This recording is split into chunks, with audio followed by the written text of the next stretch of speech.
Hi hello welcome to current TV news. Pawan Kalyan గారి మీద కోడి చెరువు కబ్జా అని చెప్పి కొంతమంది కుట్రపూరితంగా పవన్ కళ్యాణ్ గారి మీద ఆయన ఆస్తుల మీద కొన్ని ఆరోపణలు చేశారు. మనందరికీ తెలుసు, తెలంగాణకి సంబంధించి కొంతమంది జర్నలిస్టులు ఎర్నలిస్టులుగా మారి ఎలా అయితే తెలంగాణలో చాలా వరకు దందాలు చేసుకుంటున్నటువంటి పరిస్థితి. అలాగే పవన్ కళ్యాణ్ గారి మీద కూడా ఒక అస్త్రాన్ని ప్రయోగించారు. ఇప్పుడు దాని గురించే ఒక కోర్టు ఇచ్చినటువంటి తీర్పుని మీకు ముందుకు తీసుకొచ్చాను. పవన్ కళ్యాణ్ గారికి బెంగళూరు కోర్టులో ఊరట. వెంటనే ఆ వీడియోలను పోస్టులు తొలగించాలి. బెంగళూరు కోర్టులో ఆంధ్రప్రదేశ్ డిప్యూటీ సీఎం పవన్ కళ్యాణ్ గారికి రిలీఫ్ దక్కింది. పవన్ కళ్యాణ్ గారిపై భూ ఆక్రమణలకు సంబంధించిన వ్యవహారాలు, వీడియోలు, పోస్టులపై కోర్టు కీలక ఆదేశాలు జారీ చేసింది. పవన్ ప్రతిష్టకు భగ్నం కలిగించే కంటెంట్ను తక్షణమే నిలిపివేయాలని సోషల్ మీడియా గ్రూపులను కోర్టు ఆదేశించినటువంటి పరిస్థితి. ఈ మేరకు అనామిక అకౌంట్లపై కోర్టు ఆర్డర్ వేసినటువంటి పరిస్థితి. ఇంకొకసారి కొంచెం క్లియర్గా చదివేటి చూపిస్తాను. ఇదిగోండి.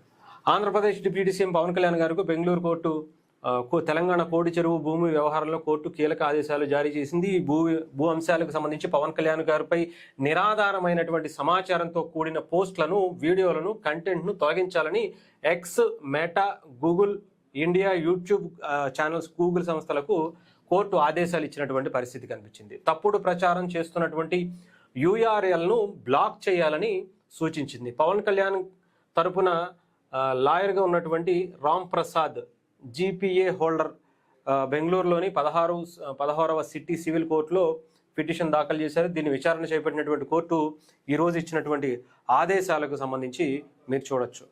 కోడి చెరువు కబ్జా అని కొంతమంది కుట్రపూరితంగా 100% ఇవి ఆరోపణలు మాత్రమే కాదు, ఇది కంప్లీట్గా అవాస్తవాలు అని ఆల్మోస్ట్ కోర్టు కూడా ధృవీకరించినటువంటి పరిస్థితి. ఎందుకంటే ఈ అసత్య ప్రచారాలను, ఆ వీడియోస్ను తీసేయమని చెప్పింది. అంటే అది కబ్జా అన్నట్టుగా ఎవరూ కూడా దాన్ని సాక్ష్యాలను నిరూపించలేకపోయారు. ఇక్కడ చాలా క్లియర్గా వాళ్ళ వీడియోలు చూసుకున్నా మీకు అర్థమైపోద్ది.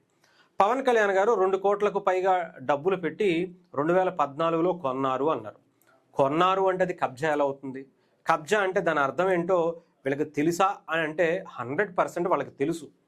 తెలిసి కూడా ఎందుకు చేస్తారంటే వీళ్ళ దందాలే అలాంటివి.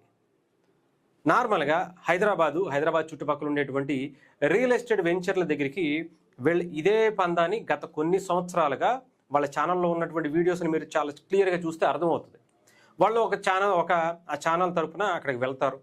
ఇది ఇక్కడ ఎందుకు కట్టావు, ఇదేంటి, ఇది ఇక్కడ కట్టావు కదా, దీని ఆధారం ఏంటి, ఇదేంటి, అదేంటని ఎటువంటి ఆధారాలు లేకుండా అక్కడికి వెళ్ళి బెదిరించి వీడియోలు చేస్తూ ఉంటారు. మీరు ఇది ప్రైవేట్ ప్రెమిసెస్, దీంట్లోకి ఎలా వచ్చారు అని చెప్పి వాళ్ళు అడిగితే లేదు ఇదిగో దీనికి సంబంధించిన గవర్నమెంట్ దాంట్లో ఇలా ఉంది, అలా ఉంది అని చెప్పి ఏదో దొంగ సాక్ష్యాలను తీసుకొచ్చి చూపించేటువంటి ప్రయత్నం చేస్తారు. దొంగ సాక్ష్యాలు కూడా కాదు, చెప్పాలంటే ఆ డాక్యుమెంట్స్, మనకి వెబ్సైట్లో దొరికేటువంటి డాక్యుమెంట్స్ ఏవైతే ఉంటాయో అవే తీసుకెళ్ళి చూపిస్తారు. కొత్తగా పుట్టించడం కాదు, కానీ ఉన్నటిని మాత్రం తిమ్మిని బొమ్మని చేసి ప్రయత్నం చేస్తారు. అక్కడికి వెళ్తారు. వెళ్ళి ఒక వరుసగా 4-5 రోజులు, 10 రోజులు, 20 రోజులు ఒకటే వీడియోలు, ఇది అక్రమంగా కట్టింది, అక్రమ లేఅవుట్, అక్రమ కట్టడాలు, వీళ్ళందరూ కూడా వాళ్ళ దగ్గర నుంచి లాగేసుకున్నారు, వీళ్ళ దగ్గర నుంచి లాగేసుకున్నారు అని వీడియోలు అనేక రకమైనటువంటి కంటిన్యూ చేస్తారు. ఈలోపు వాళ్ళ బేరం కుదిరితే ఓకే, ఆ వీడియో అక్కడతో క్లోజ్. అది వారం కుదురుద్దా, 10 రోజులు కుదురుద్దా, ఎక్కడ కుదిరినా సరే అక్కడతో క్లోజ్ చేసేస్తారు. లేదా అంటే కనుక దాని మీద కంటిన్యూ చేస్తారు. అంతేగాని కోర్టుకు వెళ్ళి ఇదిగో ఇది అక్రమ కట్టడం, ఇది అక్రమ లేఅవుట్ అనేటువంటిది ఎప్పుడు ఆ సదరు ఛానల్స్ చేసినటువంటి వాళ్ళ ఛానల్ చరిత్ర కావచ్చు, ఎవరైతే ఆ ఎర్నలిస్టులుగా చేసినటువంటి ఆ జర్నలిస్టులు వాళ్ళ చరిత్ర కావచ్చు, మీరు ఆ ఛానల్ చూసుకుంటే అర్థమవుతుంది. ఎక్కడా కూడా వాళ్ళ దగ్గర సాక్ష్యాలు ఉండవు. వాళ్ళ మీద ఒక మసిపూసి ఒక గుడ్డ వాళ్ళ ముఖం మీద పడేస్తారు. వాళ్ళు తుడుచుకొని దాని మీద క్లియర్ చేసుకోవాలి తప్ప, లేదంటే ప్రభుత్వం దీని మీద ఎంక్వైరీ చేయాలి, లేదంటే మీరు ఎంక్వైరీ చేయాలి, మీరు క్లీన్ చిట్ తెచ్చుకొని మీరే తెచ్చుకోండి అని చెప్తారు తప్ప, వీళ్ళు కోర్టుకు అప్రోచ్ అయింది కానీ, వీళ్ళు దాన్ని అక్రమంగా ఇది కట్టిందని కానీ నిరూపించడం కానీ ఏమీ ఇప్పటివరకు లేదు. ఇదే పందాన్ని పవన్ కళ్యాణ్ గారి మీద కూడా ఉపయోగించారు. అవతల పేటీఎం బ్యాచ్ ఒకటి ఉంటుంది కదా, వాళ్ళతో కలిసి ఈ పన్నాగం పడినటువంటి పరిస్థితి అయితే కనిపించింది. వెళ్ళారు, ఏం సాధించారు అంటే ఎటువంటి ఆధారాలు వాళ్ళ దగ్గర ఉండవు. వాళ్ళకి కావాల్సింది జస్ట్ ఇవి వస్తే చాలు అనుకునేటువంటి పని అక్కడ కూడా పవన్ కళ్యాణ్ గారి మీద కూడా ఒక అటెంప్ట్ చేశారు. అక్కడ సక్సెస్ అవ్వాలి. పైగా ఇప్పుడు ఏమైంది, ఇది కోర్టు ఇప్పుడు వాళ్ళు చేసినటువంటి వీడియోలన్నింటిని కూడా డిలీట్ చేయమని చెప్పి ఇచ్చినటువంటి తీర్పు. కోర్టు ఇచ్చినటువంటి తీర్పు ఏముంది, అదేమి కాదని చెప్పలేదు కదా అని అనుకోవచ్చు. కోర్టుకి ఇది తప్పు అని చెప్పి వార్తలు ఏదైతే రాశారో ఇది దాని అంటే ఆ కోడి చెరువు కబ్జాకి సంబంధించి వీళ్ళు అది కబ్జా అని చెప్పారు.